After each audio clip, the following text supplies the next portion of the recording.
Your San Jose Sharks may not be in the Stanley Cup playoffs, but former players who wore the deep Pacific teal and black are making huge dividends over the last 2 days. We're here to talk about it on Teal Town After Dark.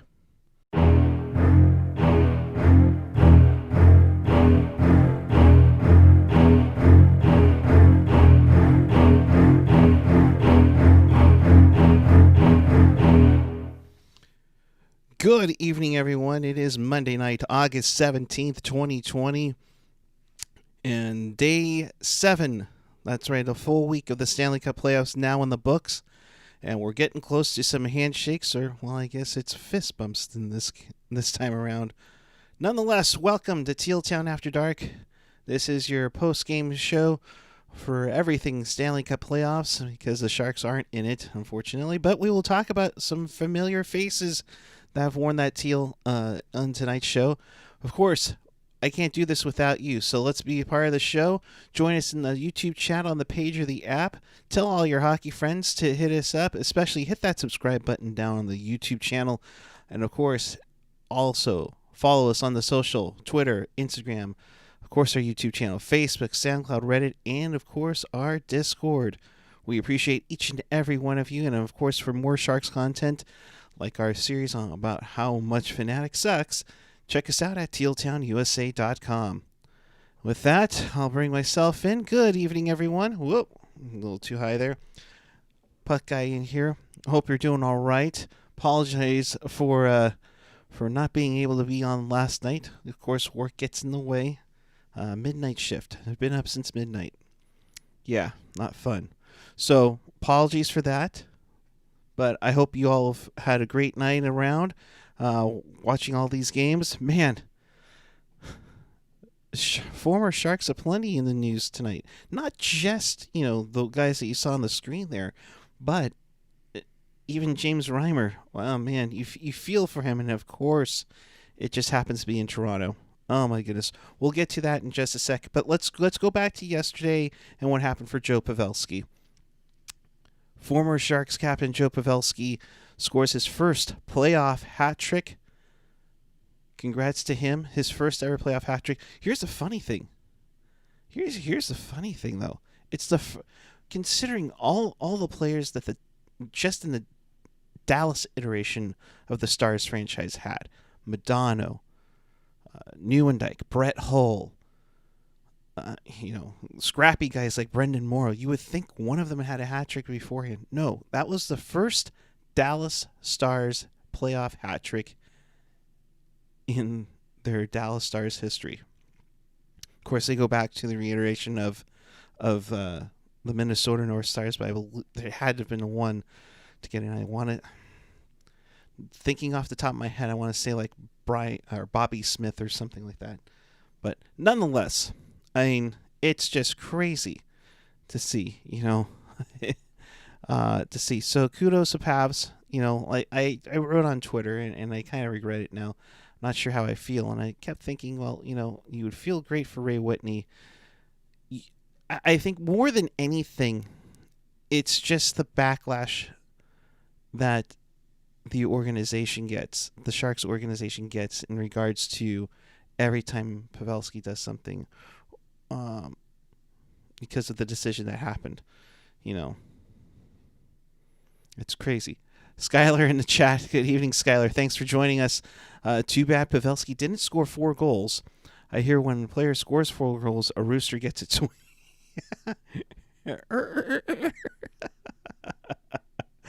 Appreciate it. Thank you. And 21 pucks, just reiterating what I said. Hey, and thank you so much for the two of you. Thank you so far for joining us. Please retweet the tweet. Tell all your friends. Really need it. If you're wondering why it's a little bit darker, we're trying to keep it nice and cool in the studio. And making sure all the power doesn't go out. We don't want to do that here. So that was Sunday. Kind of where everything was at. But let's get to the games to happen today. And boy, howdy, were there a lot of impact of former Sharks. We'll talk about Barclay Goodrow Yeah, that guy. You know, if you're a Sharks fan hoping for the Lightning to fall off and get a higher pick in the draft, doesn't look good. Tampa Bay wins 3-1, and Barclay Goodrow gets the opening goal for Tampa early in the second period. Nice finding the back of the net there. The funny thing is that he also gets an assist on the game-winning goal. And here's something that you may not know.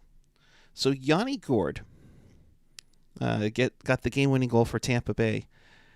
He was a former Worcester Shark. He is also, obviously, a former Sharks prospect, but he was also a San Francisco Bull. Yeah, that's right. So a San Francisco Bull scoring big goals in the Stanley Cup playoffs. You love to see it, even though the Bulls weren't around for about maybe a season and a half. So you love to see that and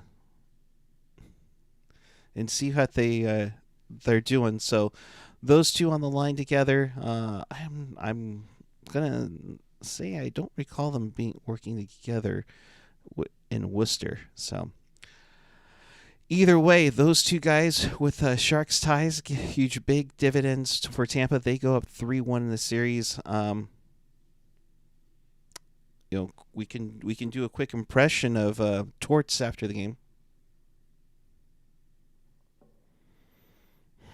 Don't want to talk about it? Yep. No. Okay, good night. Yeah, that was probably Torts there.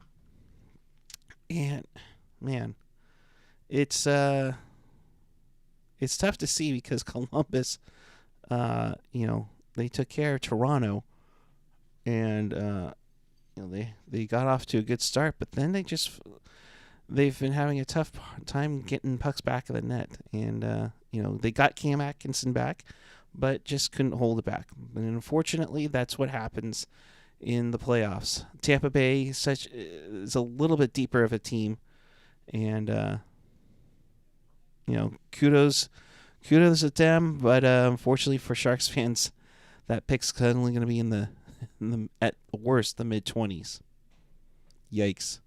So, Phantom, how hot is it over there? I haven't checked out there, but here, why don't we use a voice assistant?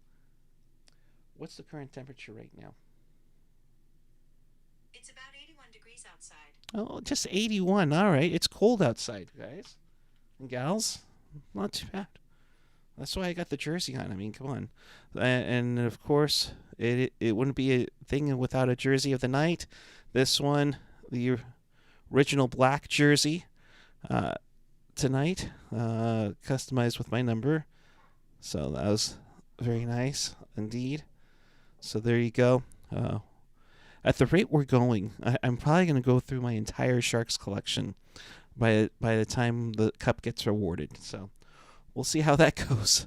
So 21 pucks. Yep. Oh yeah, you're right. You already know the answer. Yeah, we didn't play well. You already know the answer. All right, let's go over to the west side. West side? That crazy town in Edmonton where the Colorado Avalanche found a way to get to the Coyotes net minding. They win 7-1. My goodness gracious. It was a matter of time before the Avalanche really found their offensive stride. But who would start all the scoring? That's right. Former Shark, also known as Long Beach native Matt Nieto, using a little soccer style on that one. No distinct kicking motion though. That made it 1-0, and then later in the game, Jonas Donskoy, known for his Game 3 Stanley Cup Final heroics, he really broke it open to make it, I believe it was 3-0 Colorado at the time. Colorado go on to win 7-1. Nathan McKinnon was a beast all over the ice. I think, what was it, I didn't expect to see Christian Fisher get ragdolled by McKinnon. Nate is all in. Yeah, he's a freaking beast. Now, here's a question for everybody. And I saw this on Twitter that Nathan McKinnon greater than Connor McDavid. Thoughts? I mean, it's something to talk about. If I had a co-host, I would be asking them what they think of it. Um, but in the playoffs, maybe. Although, McDavid in the qualifying round was all over the place, trying to do whatever it takes to get the the Oilers in. But I think he's just a skosh below Connor McJesus. So, with that being said, Colorado is up 3-1. They could potentially close out the series on Wednesday. And that's a tough one. Tough one because the Desert Dogs. Oh, excuse me. My bad. I said Desert Dogs. My bad. The Desert Dogs have been, have played their hearts out. Darcy Kemper has played a hell of a series. Yeah, he had a rough one at this one, but it can't just be him bailing this team out. So, unfortunately, it looks like Colorado's going to be moving on soon. But, hats off to Arizona what they pulled off. The question is, who are they going to be able to keep? And, we'll find out eventually. Ruben in the chat, McDavid is going to become the GM, the coach, and a player at the same time.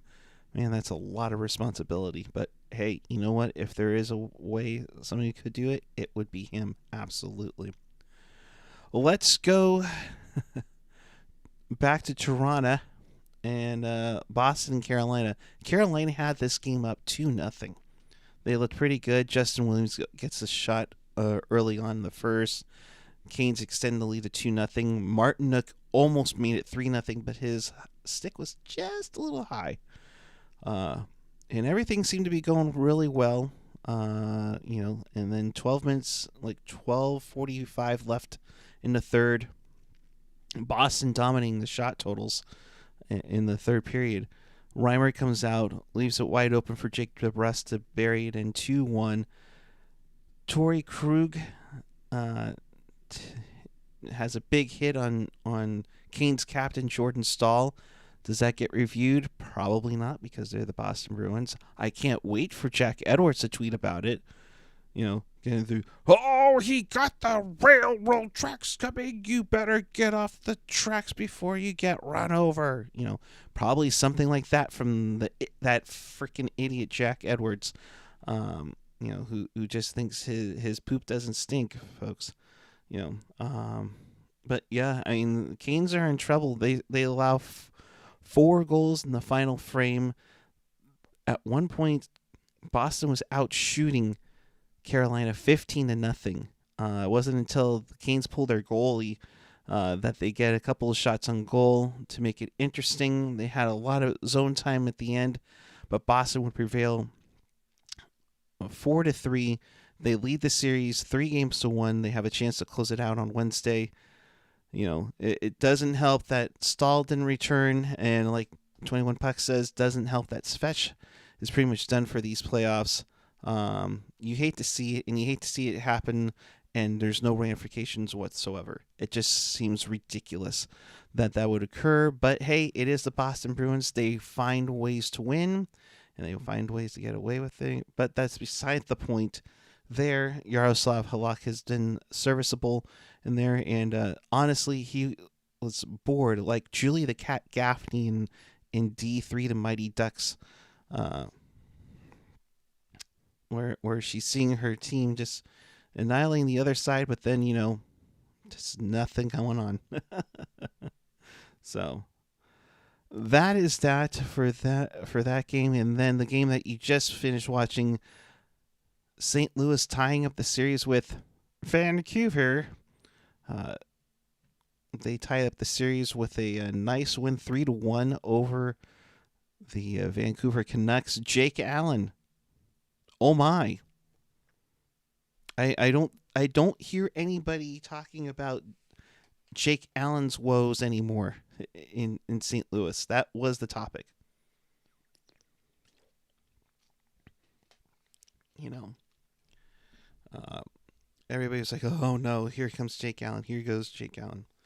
So, uh, yeah. If Jack Edwards worked for the Sharks, do you think he gets canned after that tweet? I think he gets a stern talking to the first time around. The second time around, I wouldn't be surprised. And personally, I would hope the Sharks would hire better people than that. Although, when your television play-by-play announcer essentially brought the team to fruition in San Jose, I don't see a reason why you would need a television play-by-play guy for sure. Your yotes got smeared. THC said, mine didn't. As much as I would love the Coyotes move on, Jerk's yotes are in deep doo-doo. But back to St. Louis and Vancouver. Braden Shen with that overtime winner the other night to get St. Louis on the board in the series. He had some nice plays. David Perron, being the little piece of crap that he is, also made some plays. Alex Pietrangelo getting shots in, either into the net or to a teammate to get it in the goal. All around a great, solid team. Teamwork and team play is where this team was going, and kudos to them for getting that done.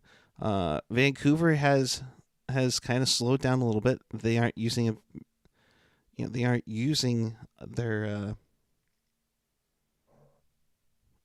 their team speed. I think it's kind of diminished just a skosh. And of course, in the middle of the series, you kind of figure out what the other team is doing and how to counteract that. So it's now Vancouver's turn to counteract that move. Now, how are they going to do that? Well, it remains to be seen. But it's up to them to get it done, to see if they can win a playoff series for the first time since 2011 when they beat the Sharks in the Western Conference Finals off of that damn stanchion. The thing is with these playoffs, they do bring up some nightmares. And my goodness, that stanchion goal, yikes. Or for that matter, how the refs missed the icing call as it went off of a Sedin before they could tie it up. But that's the past, folks. It's great to remember the good times. It's rough to remember the past times. Those bad times. So that's what we got going on here in the playoffs for that one. Let's take a look at the brackets, shall we? We'll begin in the East. Philly is up 2-1. They'll be the first game out of the gate tomorrow at noon. Tampa Bay wins tonight, 3 games to 1 in the lead that series. They'll play Wednesday, where they hope to close things out. At 5 p.m. tomorrow, the Islanders look like they can finish off the Capitals in a sweep. They're up 3-0 in that series. Could that be the last game for Braden Holtby in a Cap sweater? It remains to be seen there. Will Backstrom come back in? Not sure. Can Ovi carry this team? We'll be finding out shortly. Carolina is down 3 games to 1 after looking promising against the Boston Bruins. But the Bruins are 1 win away. They will play again Wednesday at 5 p.m. in that one. Over in the West, you have Vegas playing tomorrow night, where they can close out their series against Chicago. Chicago won the last game, but Vegas is up 3 games to 1. On Wednesday, we're at 2:30. The Coyotes, excuse me, easy for me to say that. The Coyotes look to try to pull back into a 3-2 series deficit, while Colorado is hoping to fist bump onto the second round with a victory Wednesday at 2:30. Tomorrow at 2:30 is Game 5 between the Flames and the Stars, a really great series where the Stars have come back in this series with the last 2 wins. Can Calgary change it around? Will Calgary go to Big Save Dave, or will they stay with Cam Talbot? that remains to be seen there. And of course, the series you just saw, Canucks and Blues tied up at 2-2. They'll go Wednesday 7:30 in that series, where that one is all of a sudden tied at 2-2. So that's the look at what's going on there. Let's see your comments here. If the Isles sweep the Caps, the biggest upset this postseason since Penguins lost to Montreal in the qualifying round. Yeah, I would say it's up there. I would definitely say it's up there. You know, it's got to be. You know, but the Islanders have been good, and how painful is it that the Islanders could go to the second round again, while Toronto is sitting at home with John Tavares in their pajamas? I mean, yikes. Yikes indeed. So, chat, let's hear from you. You know what? I might throw on the Skype just to see if we get anybody. Let's just see. If you know me, I'm pretty sure you know what my Skype name is. So we'll see if anybody's around here. But yeah, unfortunately, not a whole lot to go over tonight. You know, you have we'll throw up the intro graphic though. You know, it's you see Pavelski with the hat trick, Nieto with the goal, Donskoy with the goal, you know, Barclay Goodrow with the goal. You got key contributors all around in the NHL playoffs. You don't forget Brendan Dillon is with Washington. And if you're a fan of the Sharks and you're hoping for the picks to go your way, which would mean Tampa to go out as early as possible or Washington to win it all, not looking good. Not looking good. So Tampa, you know, if they win the series, they will definitely have a lot more in the mid-20s it would be. So we'll be seeing about that. But, you know, the one thing I want to look at is what the Sharks get in the Brendan Dillon deal. And I believe it is, yeah, it's a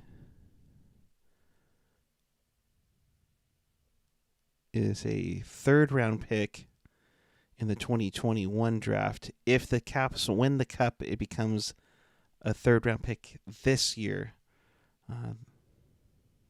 So that remains to be seen. Tavares needs new pajamas with another team logo. Yeah. Maybe he'll get the Seattle Kraken one. You know, Phantom 0044 saying Tampa losing early is a dream I let go of. Yeah, wishful thinking there. I think we saw when they opened up against Columbus and be like, oh boy, Columbus knows what they're doing, but can Tampa be revengeful of it? Mind you, no Stamkos still, and who knows how healthy Victor Hedman is, and he's played fairly well considering. But if Stamkos were to come back in the later rounds, just an added benefit for sure. But for Carolina, you lose Svechnikov. You don't know what Jordan Staal is going to be. That's a concern. And, you know, it's tough that you're going to run through Boston for a second year in a row if they go down. But, man, Boston knows how to get things done. May not get things done all the way, but, you know, let's put it this way. It pays to have a solid backup goaltender just in case. Now, of course, you can't predict any of this that has gone on, and especially with Tuukka Rask going home. And again, like I said the other night, I don't blame him for going home at all. But it does help that they have a solid backup in Halak to go to. Now, if Halak goes down, then, you know, all bets are off. But it's nice to have a backup goalie to do your job. So with that, I think that's it, folks. We have games coming up tomorrow. We can kind of go over that. Here, we'll even play this sounder. Have the goddamn common courtesy to give him a reach around. It's wraparound, all right? Seriously. You would think with all these months off, they'd actually get it right. So, on Tuesday, we have Philly at Montreal. And I say at. That's at noon. That'll be on NBCSN.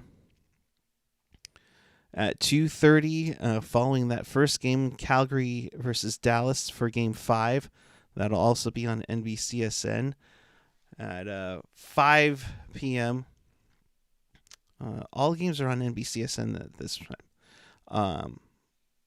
Washington will try to get back into the series against the Islanders while the Islanders try to go for the sweep. Brooms are ready to go. That's at 5 p.m. on NBCSN. And in Edmonton, Chicago versus Vegas. Vegas tries to move on to the second round. That'll begin roughly around 7:30, or probably more so 7:45. So, Phantom saying, no, but if you want a good backup goalie, if your team can get one, and you plan on a deep playoff run. Yeah, absolutely. Absolutely. So, those are your updates, and those are your schedule for tomorrow. That being said, we're doing this after every single game, so check us out. We can also check out our content on tealtownusa.com, along with our show, The Technologists, which does a weekly recap. Although, once we're in the playoffs, we go round by round, so they'll be back probably next week to recap everything that has gone on in the playoffs. And if you missed anything, or you want to watch or listen to this, you can check out our content on tealtownusa.com or your favorite podcatcher.